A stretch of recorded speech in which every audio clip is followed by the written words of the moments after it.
Good morning and welcome to Business Live Middle East webinar on business continuity during COVID-19, powered by UAQ Free Trade Zone Authority. The world is going through an unprecedented crisis owed to the coronavirus pandemic, and companies and institutions are looking for solutions in these uncertain times. We have a power-packed panel of speakers today who will help us negotiate these turbulent times better. Starting with Mr. Sunny Zulu. Mr. Zulu is the head and managing director of retail banking business at Standard Chartered Bank UAE. He is responsible for driving wealth management, retail products, distribution, and branch banking across priority, premium, personal, and Islamic segments. Our second panelist, Mr. Sameh Magdi from the UAQ Free Trade Zone Authority.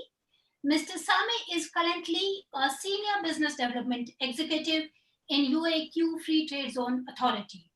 He joined the UAQ Free Trade Zone Authority as one of its first employees after the restructuring initiative by the government of UAE.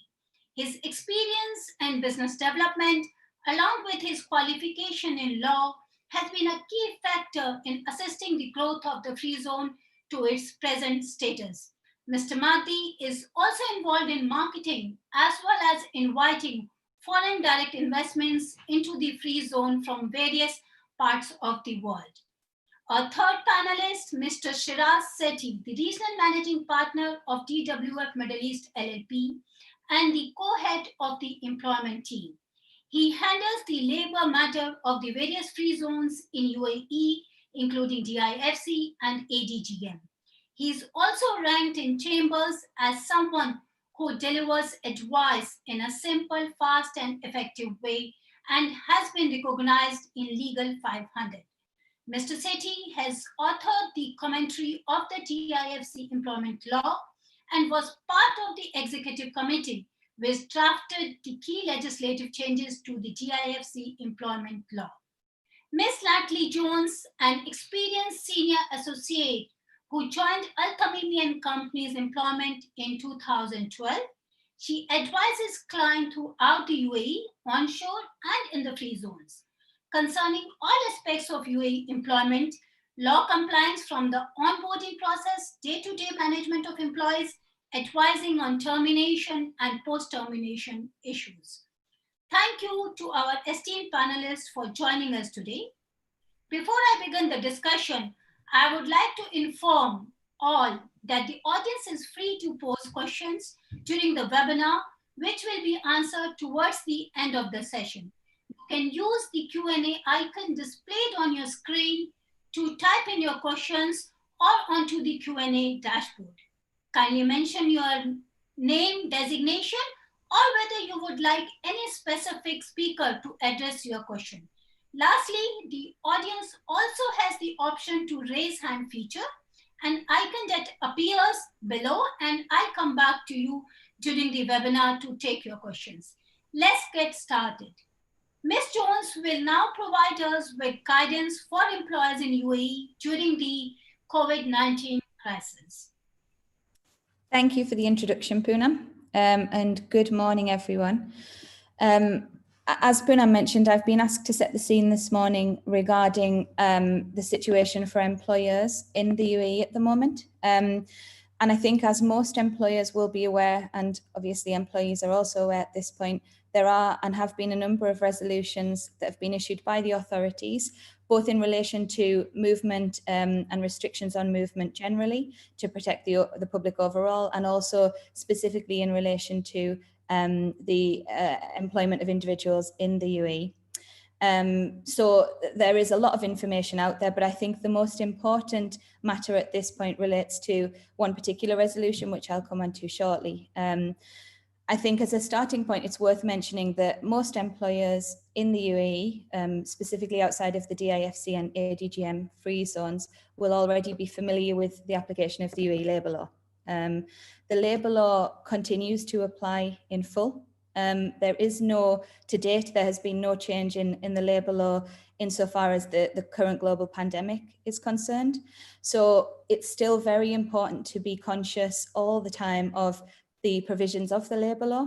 There have not been any changes with regard to valid reasons for termination, with regard to working hours, etc., other than as provided in the resolution, which strictly speaking sits alongside the Labour Law rather than amending it.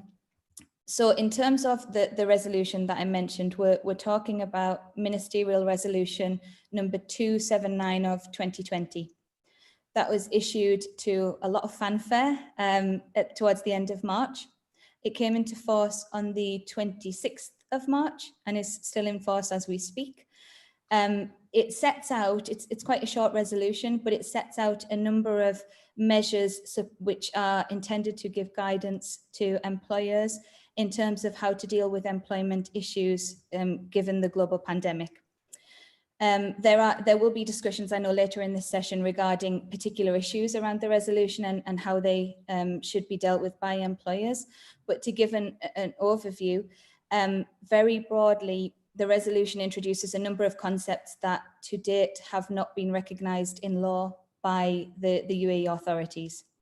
So, for example, the measures that are set out in the resolution include remote working, which, as I said, to date has not been recognised, unpaid leave, and it also covers things like reduction in salary for short-term and longer-term, and potentially redundancy. Now, I say redundancy with some degree of hesitation, just because the resolution does not specifically say that it recognises redundancy, albeit that there are provisions that effectively relate to redundancy. And again, I'll come on to that very shortly. It's also important to note that the measures that are set out in the resolution are not, it's not permissible for employers to enforce them unilaterally necessarily. So in that way, the provisions of the Labour Law continue to apply. It's still important to have employee buy-in when you, as an employer, make changes to the employment relationship. And we still need, in most cases, employee consent to introduce certain measures. The resolution also provides that the measures set out within the body of the resolution should be implemented gradually. So ideally, one resolution, and if that, measure, excuse me, and then if that doesn't work, the second, and then on to the third, etc. It's not clear how that's going to work in practice. And for some employers, clearly one of the measures will be more attractive than the other, the others for whatever reason. And again, it's not clear what will happen if employers decide to skip past one and go to another, or react in a different order to that set out in the resolution. So that remains to be seen. I think possibly the most important change brought about by the resolution is, as I touched upon earlier, the apparent recognition of the concept of redundancy. Again, the resolution does not specifically say redundancy or reduction in workforce. Instead, it contains a provision that basically says certain measures should be introduced if an employer finds itself with a surplus of employees, pursuant to which it is required to make dismiss employees. So again, it does not talk about redundancy, but ultimately a surplus of employees is effectively a redundancy situation. And the resolution does provide for some guidance where a redundancy situation effectively arises. In particular, the resolution provides for a virtual job market, which the Ministry of Human Resources and Emiratisation has in place now. And that allows employers who are in the unfortunate position where they're required to make redundancies to go on and upload the employees' details, of course, with the employee's consent. And that makes the employee searchable where other employers are looking for employees with a similar skill set. That's a pretty new thing, and it's interesting for the circumstances, and obviously good news for employees as well as employers. Separately, and I think this is probably the most important change, and certainly the one we are getting asked questions about most, where employees are made redundant, the resolution provides that certain additional payments are required. Ordinarily, where an employee is terminated, all employment benefits, salary, allowances, etc., will generally cease at the date of termination. As it stands now, pursuant to the resolution, and again for employers that come under the remit of the resolution, it's now the case that employees will be dismissed. And given that their visas cannot be cancelled at this point, or there's some difficulty with that, and given the situation, employers continue to be responsible for certain benefits post-termination. Again, that represents a very big change in the law as we know it. And there's some confusion around what exactly is included, but generally, I think the consensus is that all amounts continue to be payable to the employees with the exception of their salary. So that's a big deal, just because ordinarily redundancy might be considered by employers as providing a real cost-saving option. Clearly now that isn't necessarily the case, and any additional payments to be made to employees are to continue either until the employee is able to leave the UAE, or they find alternative employment and are therefore sponsored by the new employer, or until such time as the resolution is retracted. Now, clearly that's unlikely to happen anytime soon, and is more likely to happen once the pandemic is over. And clearly then there's no guidance as to when that would be. So this really could have big implications for employers in terms of their cost saving and in terms of looking at what measures might be taken in relation to employees at any time. Again, that represents a real shift in what we are used to, but it does not mean that there is a change to the labour law, and I think that's probably the most important takeaway point at this stage. So as it stands at the moment, the labour law is still in place and still applies to all employer and employee relationships onshore, with certain exceptions. And so employers will still have to have regard to the provisions of the labour law in relation to any steps taken. Of course, it also is now the case that the resolution provides some additional colour, and again will have to be considered in the context of any cost-saving measures. And again, I know that more discussion is going to happen around that shortly. So without further ado, I'll pass you back to Poonam to lead the next discussion. Thank you very much, Natalie, for your insights. You know, these are some insights which will be very helpful for the employers, especially the last one which you have mentioned, that in spite of the redundancy, people employers still have to pay all the benefits till the time, employees find another job or all. So which none of us are aware of it. So thanks a lot for sharing these insights with us. As you all are aware, all the countries around the world are ramping up fiscal measures and financial aid programs to the economic effects of the COVID-19 pandemic. The United Arab Emirates has been upfront with regards to helping revive its businesses during these tough times. Right from announcing stimulus packages to slashing fees for various business activities, the country is doing it all, as Natalie has also mentioned. That's a great step, in ensuring a very positive message to the economy. We would now like to invite Mr. Sunny Zulu to give us insights on financial planning during this worldwide pandemic. Sunny, welcome on board. Thank you very much, Poonam. Sunny, we have, when we talk about financial planning, there are a lot of questions employees, employers, working people, they have in their mind at this stage, especially, when they're working from home, when we all have been asked to go on, our annual leaves or unpaid leaves. So I'll start my discussion from the government perspective. Is there anything that the government has put in place for banks to support customers in the form of relief during this time? Yes, of course. So there's a lot that has been done, and the government, through the central bank and the leadership of the central bank, they have been able to roll out the targeted economic support scheme. The first version was issued on the 18th of March, which was since revised on the 16th of April. So this scheme, it's made to facilitate a payment holiday, so clients can be able to defer the payment of their principal and or interest or profit during the period of the scheme. And for all clients that have been, or consumers that have been impacted by COVID-19, whether it's SMEs or the private sector, corporates or individuals, can all be able to benefit from this scheme. Apart from the central bank-led initiative, is there anything else that the banks are doing to provide relief to the customers?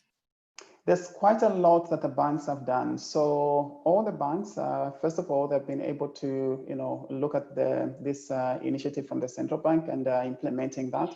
But over and above that, most of the banks have introduced or announced various initiatives, including the reduction of fees.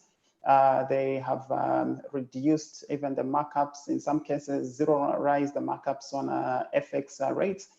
We have seen also a number of banks reaching out to their clients, because at a time like this one, you do not only look at managing their risk portfolio, but you also look at enabling clients and also being able to grow, because some of the clients, they did not have enough cash flow to keep them going, working capital, because even as we speak, a lot of turnovers have gone down and companies, they need cash. So in some cases, those are credit limits that have been enhanced to ensure that during this period when there's no income coming, the consumers and the businesses are able to be assisted for a period of 3 months, 6 months, and it's different from bank to bank.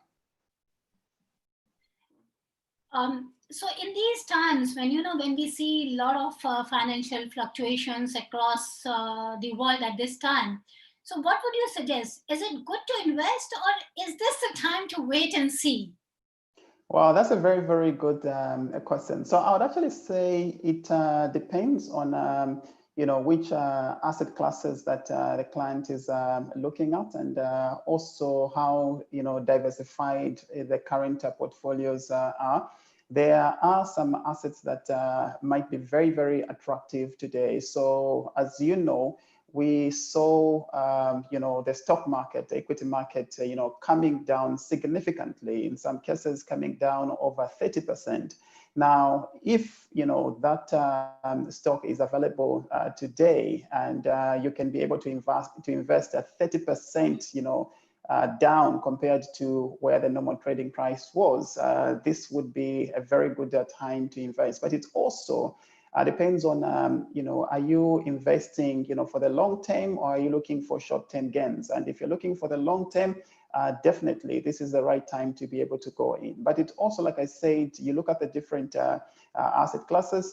There is, even when you're coming to look at the property market as well, that's another interesting area where we are seeing a lot of changes and developments happening. So the best advice that I would give is, for each and every individual or company, is to have a very good investments advisor, be able to share. We know we've got different kinds of investors. We've got those that are savvy investors. They're able to make decisions on their own. They're able to read the market.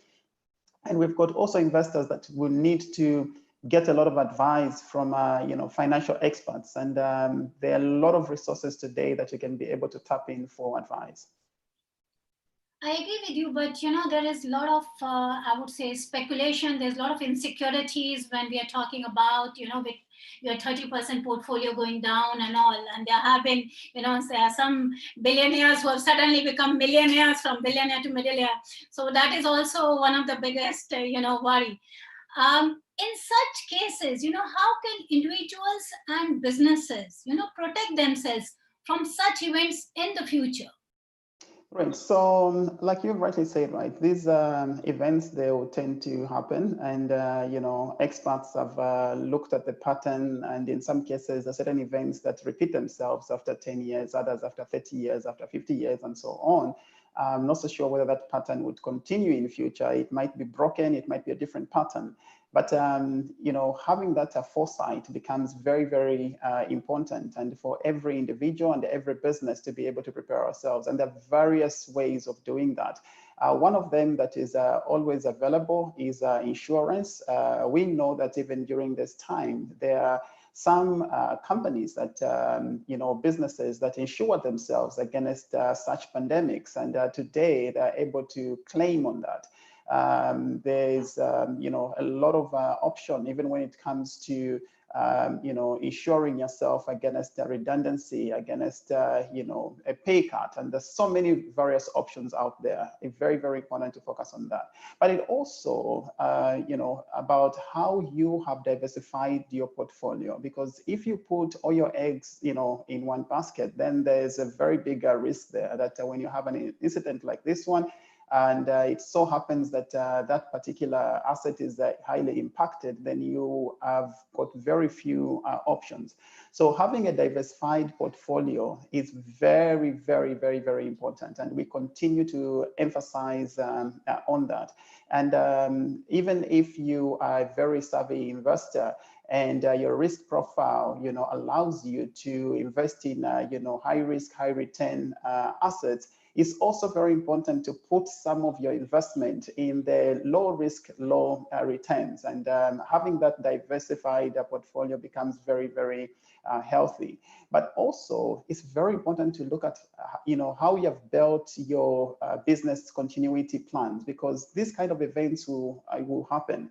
How ready are you for a disruption? And I must mention that even during this period, we have seen that a lot of companies and even small businesses had a very big challenge to be able to adapt or even to continue. There are some businesses today, as we speak, that are actually running, and they are running remotely, and they have invoked their BCPs, and they're operating. And there are some businesses that completely cannot. They don't even have an alternative way of being able to save their clients. Everything has come to a standstill. And unfortunately, when something like this happens, you don't even have suppliers. So even when you want to have, to enable those alternative channels, but because everybody else is closed and it's taking so long, it becomes very, very difficult. So it's important to always be ready and to be able to build your business in a very nimble way that you can be able to adapt to changes as they come. Quite interesting. Because of the expo happening this year, we were quite optimistic about the property market. And now with this pandemics, we really don't know what's happening. So we would like to have, your insights on exactly, because property market has been one of the key revenue drivers for the Dubai economy. And suddenly, no one is even talking about property market. There's no news about it and all. So what's happening in the property market? That's a very interesting one, Ponam, very, very interesting. And we have seen that, especially at the beginning of the year, I would say, probably even towards the end of last year, coming into this year, the property market was really, booming in terms of the number of units that were being sold. The numbers had just gone up significantly, and month on month, we saw that continuing to happen. And that was driven by a number of things, right? The price was coming down, and because the price was coming down, then it became attractive to be able to buy for self-use or even for investment. However, in the last month, we have seen a significant slowdown, and mostly it has been because of the challenges in processing. We do not have valuers who can be able to go out and do valuations. The transfer of property today, and even especially when it's not a handover property, as a buyer, you need to go and see the property. You need to go and see maybe 4, 5, 6, or even more before you make a decision. And because of the restrictions on movement, that has slowed down. The handovers, however, those, because there were already agreements, and we are still seeing units being sold, though much, much slower. However, in terms of the pricing, there are a few things that are at play at the moment. We have seen the rentals and the rental yields dropping significantly. So for a number of people that are renting, their rental costs has come down. And that also is getting customers to be able to get into a wait situation, because they're saying, if my rental cost has come down, why should I buy an expensive property today and begin to pay, for that mortgage, or even take away my cash flow? On the other side, we have seen also that because of the changes around the expo, the number of developers have slowed down the constructions, because they were all trying to meet a certain target, and that is now moving. Therefore, they've been able to slow down. So a few things that have happened. The rental costs, that is has come down faster than the drop in property prices. The waiting, because clients are waiting, we expect to see that the property prices will fall down even further. Additionally, because the interest rates have come down, customers can now be able to access funding at a cheaper cost. And as they're accessing the funding and they're waiting for the property prices to come down even further, within the next 6, 7, 8 months, we should now begin to see that people will begin to invest and begin to buy property very, very soon. So what would you suggest? Is this the right time to invest, or should we wait? That's a good if you find a good offer today, I would say please go ahead and get it, because there are a lot of people that some of them, they need that liquidity, so the price is actually coming down. But if it's just the normal price in the market, I would say probably wait. Okay, perfect. Thank you very much for all your insights. It's lovely talking to you. Thank you so much. Yeah. The residents of UAE, as you all are aware, we all are working from home, but the businesses hasn't stopped, particularly in many of the Emirates free zones. Free zone authorities have enhanced their already secure digital channels while slashing business fees and rolling out special economic incentives. Next, we have Mr. Sameh Magdi from UAQ Free Trade Zone Authority answering queries related to incentives being offered by the free zone. Welcome, Mr. Sameh. Mr. Sameh, particularly, how is UAQ Free Trade Zone Authority helping tenants during this period? Lately, we came up with a new incentives scheme, like a promotion package for new businesses. If our clients will form a company with us for the time being, they will get a license for 15 months instead of 12 months. So this is 3 months extra. And this will give them the opportunity to reduce the costs for the business incorporation during this difficult time, of course. And this will give, for all the other investors who are thinking about setting up a company in this difficult time, it will give us give them some hope of setting up a company with very easy and very cost-effective, costs. What are the measures, which will be applicable to UAQ free zone member companies? When we talk about license renewal fee, we talk about exemption of rents or reduction in the company setup fee. Yeah, this will actually, if you get a license for 15 months instead of 12, so this is like a 25% discount in setting up a company.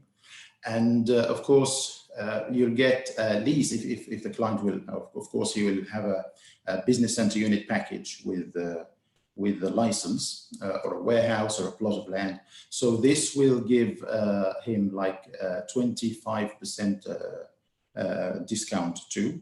And we even have introduced one more visa eligibility for each company. So this will give clients even a better opportunity to share the costs with of the business incorporation itself. For example, if you have a company of one investor, like one owner, if you have 2 shareholders instead of 1, then this means that you're going to share the costs, and it will reduce the total overall price of the business incorporation.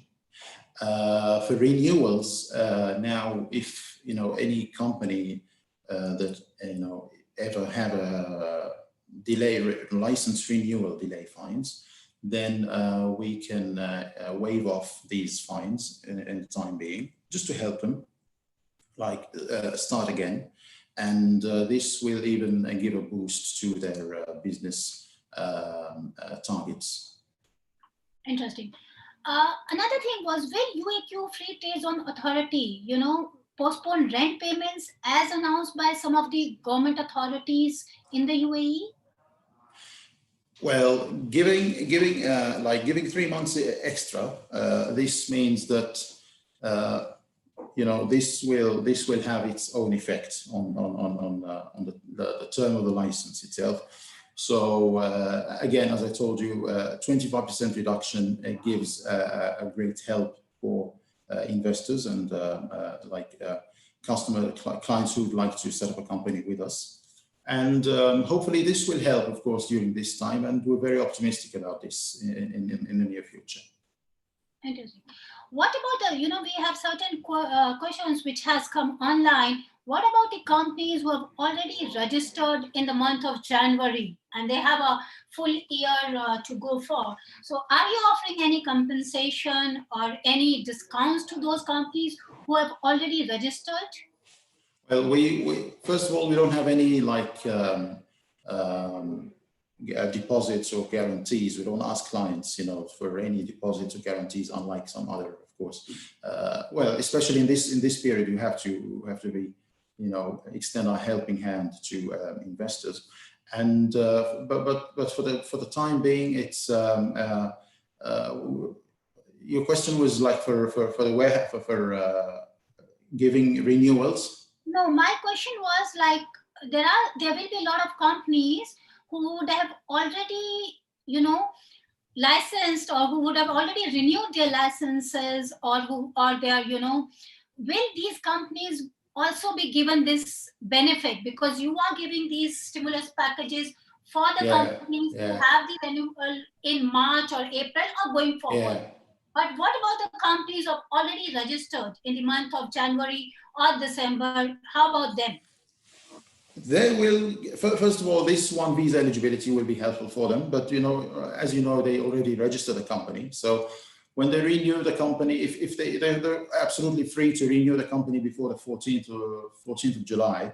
So if they renew again, there's no problem with that. They will renew again and they will take the license for 15 months. So they will benefit 3 extra months, which will be very helpful to them in the same time. So, and they're not going to lose any period of the license, for example. So if they renewed, they renewed in January, then they should renew in January 2021. But if they renew now, they won't lose any period in the license plus 15 months. So that will be very helpful for them. Yeah. Interesting.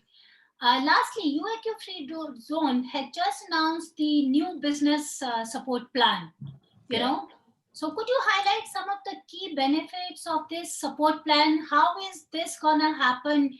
Your existing companies who already have a setup in UAQ Free Trade Zone, or how will this also encourage new companies who are looking at, lower cost of operations to set up businesses in UAQ Free Trade Zone? Yeah,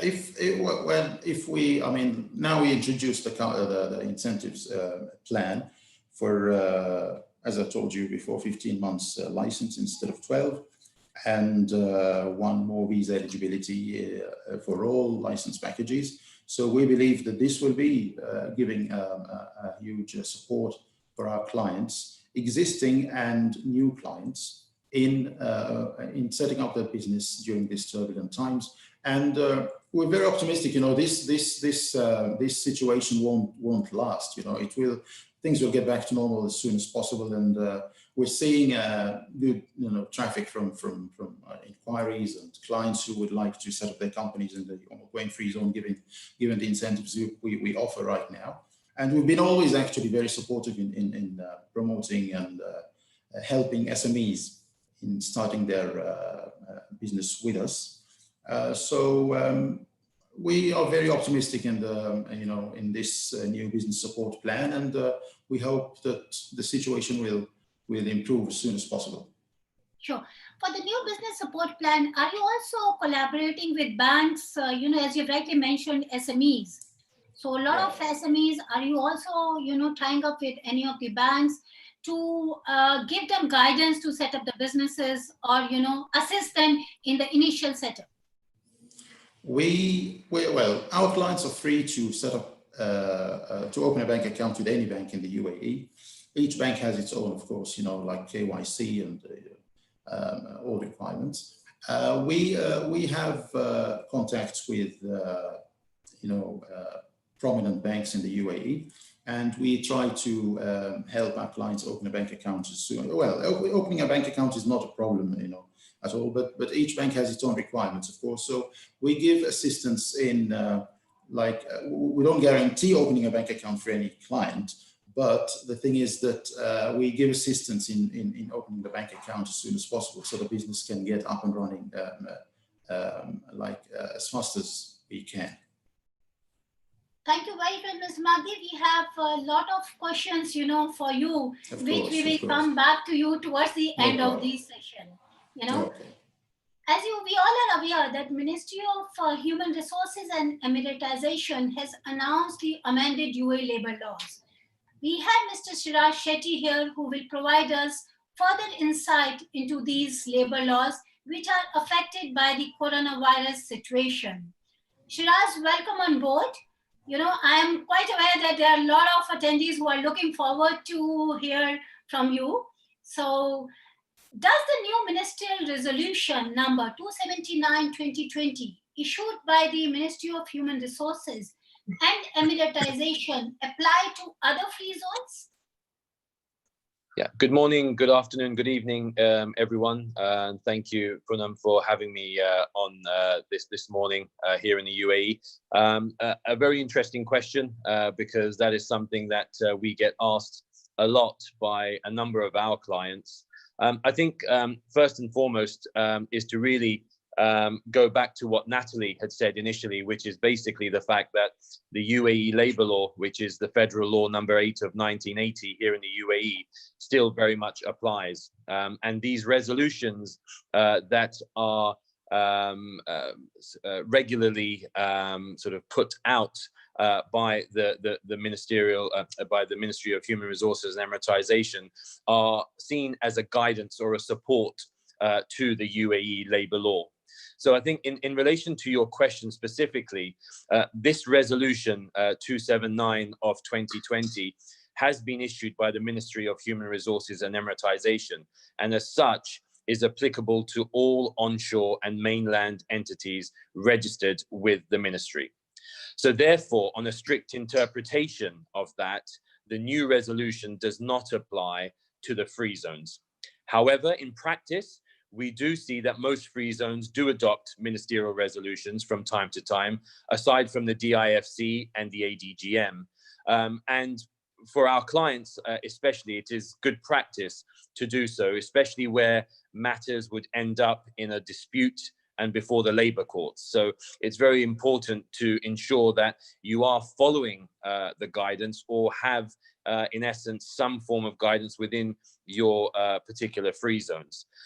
In terms of this particular resolution, I have seen a number of free zones adopt the resolution in whole, but a number of free zones also have not adopted the resolution. We are aware, for example, that some free zones are in discussions to potentially look at bringing out their own guidelines around COVID-19 and the precautionary measures around that.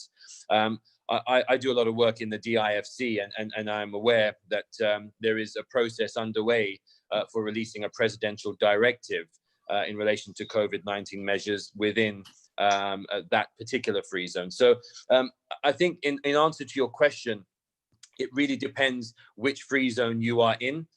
From a practical perspective, most free zones do adopt the ministerial resolutions, but in this circumstance, given the veracity of the potential changes and the ramifications that potentially could impact employers and employees alike in the various free zones, I think free zones are being very cautious about whether to adopt the ministerial resolution in its current form or to adapt it to and modify it to suit their needs and requirements.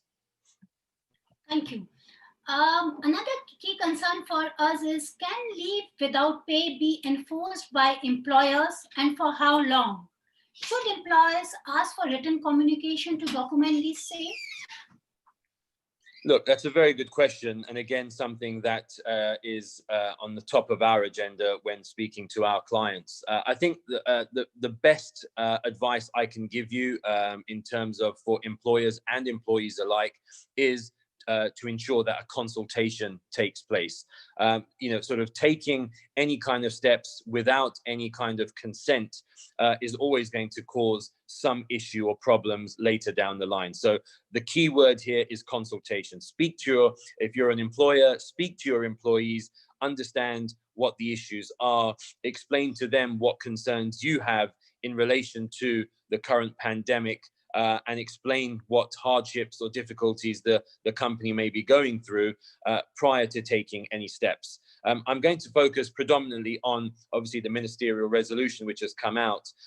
So with that, leave without pay must be agreed by both parties. So you cannot agree to have or put your employees on unpaid leave without having agreed that. And parties who are operating within the mainland and are subject to the ministerial resolution shall sign an addendum which has been issued by the Ministry of Human Resources and Emiratization. And that very clearly stipulates what it is that the employer is proposing in terms of either going on paid leave or unpaid leave, and it's a sort of a box ticking exercise, but that document is to be kept by the employer, a copy to be kept by the employee, and we would recommend also having a third copy, which, whilst it doesn't have to be sent to the ministry, it is advisable to keep that and retain it just in case there is a requirement from the ministry to see a copy of that addendum that has been signed by both parties. Parties operating in other free zones, if they are not applying the ministerial resolution, then in our view and in our guidance, it is basically said that free zones should document such agreement in writing and have both parties sign that document. So you can pretty much take the form of what the Ministry of Human Resources and Emiratization have as their addendum, and sort of use that format and structure, but tailor it to what your needs and requirements are. That would be sufficient. In terms of the cap on the length of unpaid leave, there is no guidance around that at this present moment in time. Obviously, the situation and the landscape is changing on a daily basis. So we would basically suggest that parties do not exceed a period of 60 days. We've seen a lot of companies put 30 days in, but to be renewed. So they keep this on a renewable basis. That would be our advice in these circumstances.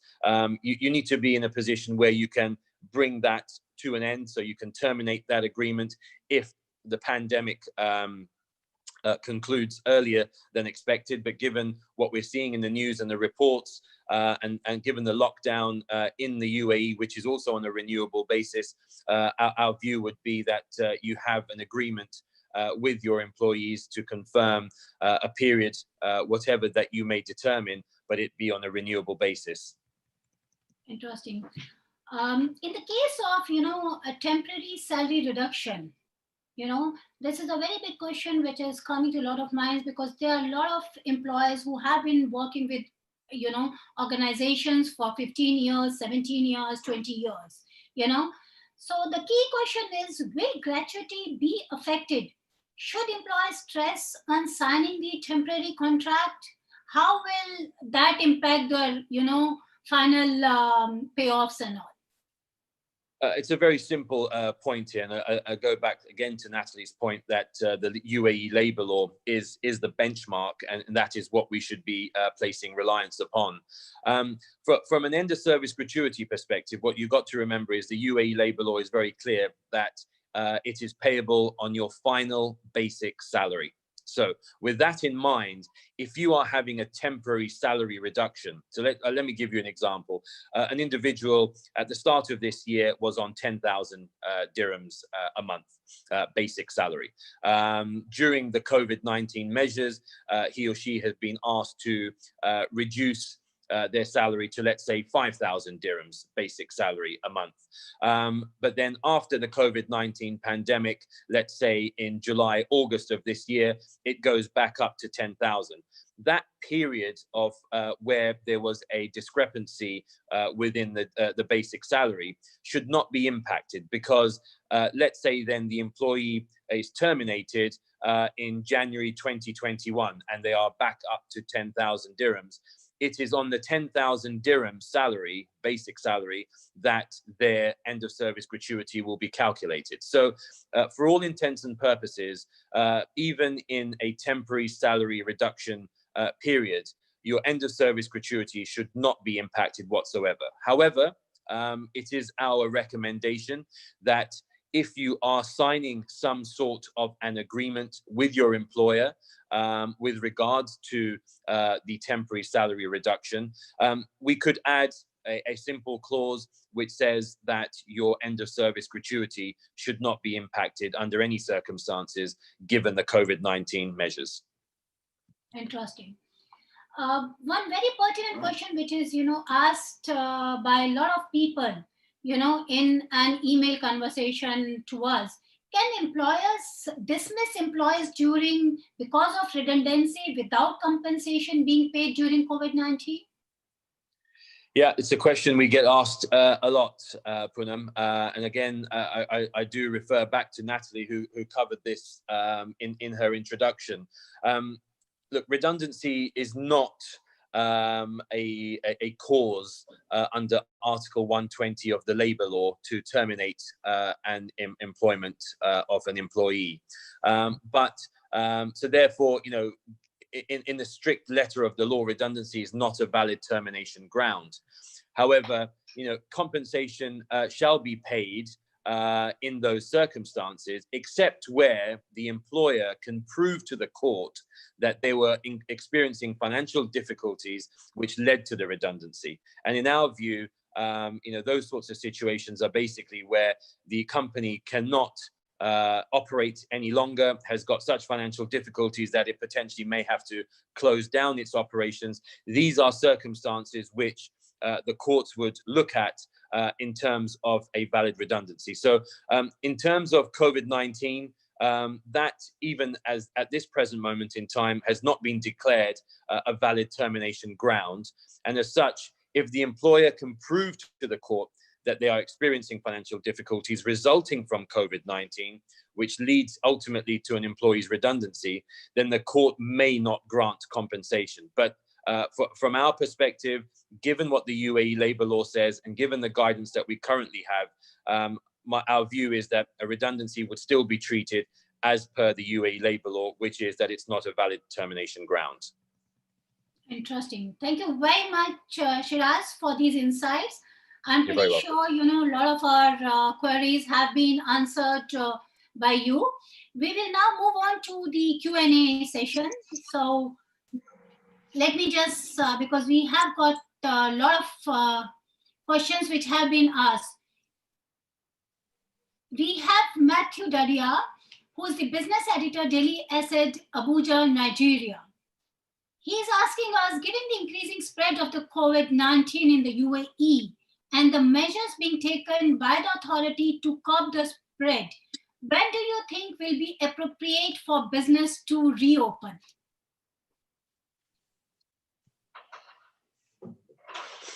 So Shiraz, would you like to take this question? What are your thoughts on this? Look, yeah, absolutely happy to. I think, look, the UAE government have done an outstanding job in terms of curbing the spread of COVID-19, albeit that we are still seeing a rise in cases. And I think that's more because there are now more test centers where individuals are being tested for the COVID-19 virus.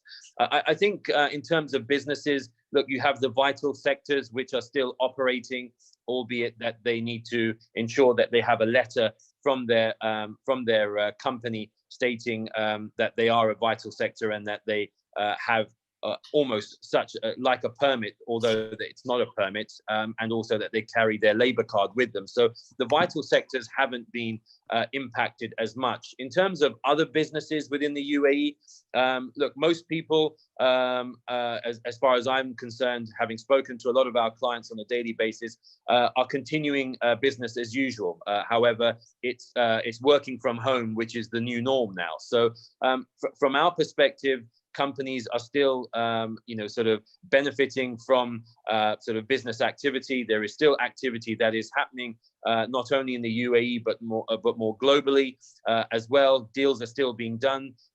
Calls are being done via different platforms rather than meetings. So in terms of when businesses are likely to open, our view within DWF is that it is likely going to continue for the foreseeable future, probably through the Ramadan period, and then an assessment will be made by the UAE government authorities as to when to return back to normal. But I don't think any kind of normality will come up or will start immediately. I think there will probably likely be a phased approach coming back into the to the workplace. So not all employees coming back to the workplace straight away, but sort of having a percentage of employees coming back, so that you don't have too many people all in the same place all at once. I do think public gatherings will still be put on hold for the foreseeable future until we can completely wipe out this virus. So my view is definitely until Ramadan, full lockdown, and then thereafter we shall take a view. But Emirates have also announced that they're going to start opening up their flights again. So there is a move and a shift towards going back to some degree of normality, but it won't be anytime soon. Thank you, Shiraz. My next question is to Ms. Natalie.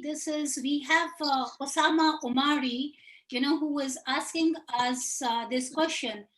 According to Resolution 279, in case we ask for mandatory annual leave of 2 weeks, let's say, does company needs to get approval of employees, or if it can force it? For unpaid leave, employers do need to obtain consent from their employees, and I think Shiraz touched upon this as well. So the resolution does not provide that employers can unilaterally impose any terms they want or any measures that they want. What it does say is it sets out the kind of terms that employers are probably looking at, kind of arrangements that are going to be put in place at the minute, and that I know through the queries that I'm getting at the moment, that a lot of employers are looking at such measures as unpaid leave, reductions in salary, etc. But it is not the case that employers can unilaterally impose those on employees. So as Shiraz mentioned, really we're looking for consultation. So where those measures will be introduced, the natural first step should be in all cases to discuss measures with employees. Clearly, if employees are unwilling to agree to, for example, unpaid leave, it may be that talks have to come down to other possibilities, other measures that might have to be imposed, because in all reality, if a company doesn't have any money, if it can't, for cash flow reasons or for any other reasons, it cannot pay employees, and unpaid leave is not acceptable to the employees, there are limited measures which can be taken in the alternative. Companies clearly cannot keep paying cash that they just don't have. So again, I think ultimately it comes back to conversations with employees, getting them involved and being as transparent as possible throughout, so that everyone's working together to the same end goal. But the kind of top and bottom is employees can't be unilaterally placed on unpaid leave. Interesting. My next question is to Mr. Zulu. Is there any insurance scheme for the employers to deal with pandemic situations to pay the salaries for their employees? If no, is there any chance to introduce in future? This question is asked by Mr. Sunil Kumar. Thank you so much. A very good question. Yeah, so I wouldn't say that specifically to say, there would be an insurance to pay salaries in case of a pandemic. But what I'm aware of is that there is a general pandemic insurance, and that pandemic insurance will be able to, once you take it, so there'll be premiums that you'll be paying. And once you take that, when you get the claim, it's up to you on how you'll be able to utilize, what the proceeds are from that claim. It is very possible that some of the insurance companies may go to the actual specifics to say you are taking this insurance particularly for this. My advice, though, would be against taking any such insurance, because then you're limiting yourself. Your premiums will only go to one specific item.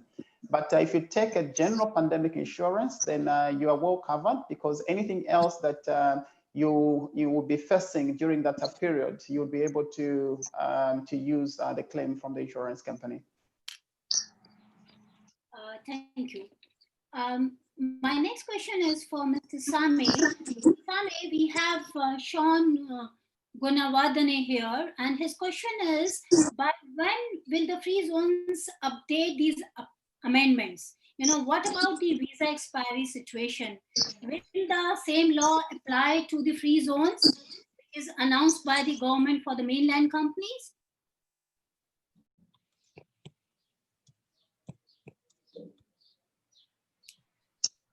Mr. Magdi.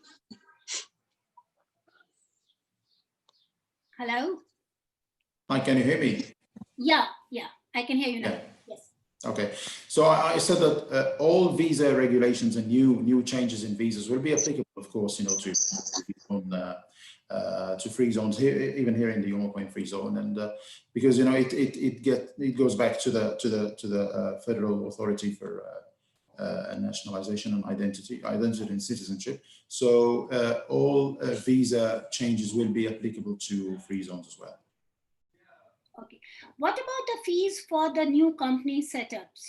Is there any reduction in that? That's another question which is asked by Habib Mohabbat. Reduction in the sense of 25% discount. So the license, as I informed you, will be, instead of 12 months license, it will be for 15 months. So that's equivalent to 25% discount.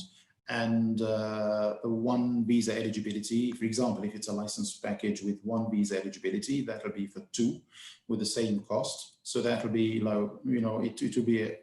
will be better for sharing the costs of the business setup itself. Thank you very much, Sameh. Next question is for Mr. Zulu, which is asked by Mr. Deepak Asher from Kimoha Entrepreneurs Limited.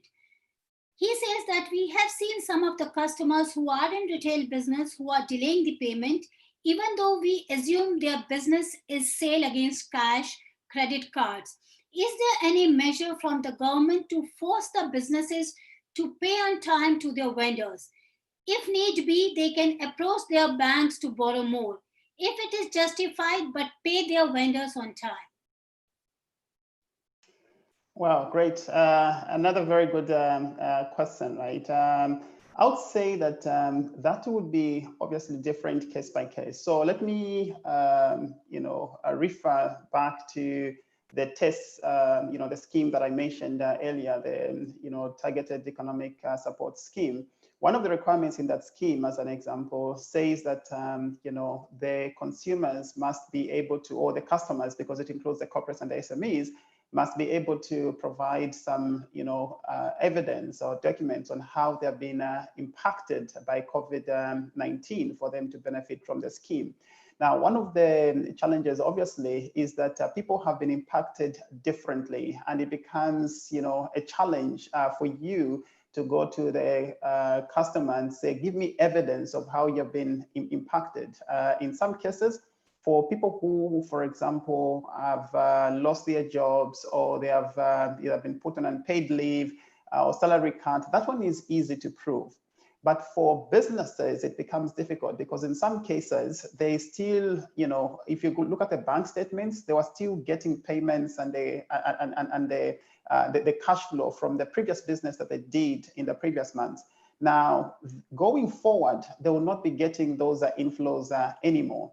Ideally, they have been impacted, even though they are not able to prove. And in some cases, we have also seen cases where their suppliers have been impacted, or their customers have been impacted, or the entire industry has been impacted. So to actually just put everyone in the same boat and say, look, I don't see how you've been impacted, and therefore I cannot be able to give you relief, it becomes a challenge until you have a one-on-one discussion with each one of those businesses. So if you have your customers that are not paying you today, it's very helpful. The banks are doing that today, to sit down with them, understand why they're not able to pay, and they can be getting cash in their bank accounts today, but what other liabilities do they have? And if they pay for all of those, how would they be sustainable going forward? The reality is, today, even the ones that feel that have not been impacted, I would be able to argue to say everyone has been impacted, either directly or indirectly. And if you are not being impacted today, with where we are going, we can see that in the next 2-3 months, everybody will feel being impacted. There are a lot of companies today that are already cutting and announcing the variable incentives because they'll not be able to pay. So people's bonuses are already being cut. So you might not be receiving a bonus today. The bonus that you're supposed to receive at the end of the year might not be the same because all of those decisions are being made. So there might be a lag effect, but it's very safe to work on the premise that everybody has been impacted. Thank you, Sameh, for these insights. Shiraz, we will take one last question for you, and one for Natalie as well. There was a news in the Indian media that private companies in UAE is planning to taking only a fixed percentage of employees from other countries. Can you please clarify on this? Yeah, there was a news report that came out, I think yesterday or the day before, with regards to a limitation on the percentage of certain countries' employees coming into the UAE.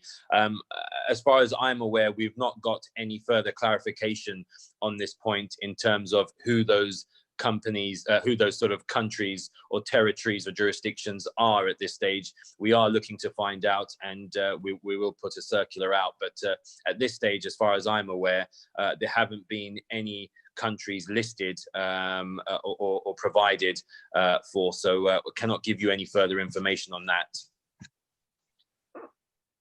Thank you.